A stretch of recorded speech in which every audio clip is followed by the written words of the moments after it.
Salam do'stlar, yaxshimisizlar? Men Tatlıqsadın Amina. Bugun sizlarga kelgan darsimiz bo'lsa, qarqat o'ralma. Buni yasash usulimi nayt oddiy, unda bo'lsa diqqatinglarmanda bo'lsin, boshlab ketdik. Ketarlik materiallar: un 500 gram, seriq may 200 gram, tangfin 133 gram, soda 15 gram, povda 15 gram, tuxum 1,5 tal, andiki suannay 133 gram, tuz 3 gram. Mashg'ulotim nayt oddiy. Bunun un tarkib qismlarini, ya'ni un, seriq may, anandaki tangfin, sodafin, povdafinlarni bilan buni ulab yilqidek talqanlanib ekib olamiz. Undan keyin tuxum, qatiq, tuzlarni keyin-keyindan birdan-bir aralashtirib xamir oldiga ekib olamiz.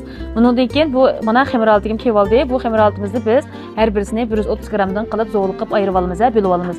Undan keyin bu 130 gramlik xamirimizni tekshi yeyib, yaygandan keyin alohida veshi nepiz bo'lib ketsin bo'lmaydi, baqilib bo'lib ketsin bo'lmaydi. Shunga yaygandan keyin ustiga ishchiga andan keyin siqish xaltasida import qarqat go'janglarimizni siqamiz.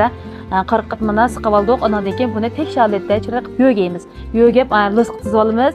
Undan keyin mana lis qitizib oldik. Endi ustiga cho'kli go'janglarimizdan chiraq siqib iz chiqarib olamiz.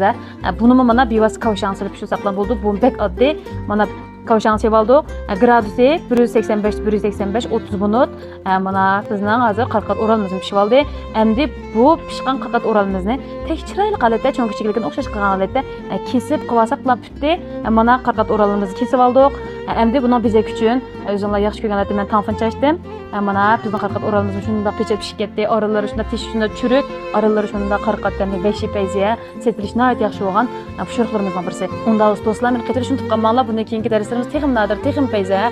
Unda bo'lsa, kelaksan ko'rishaylik.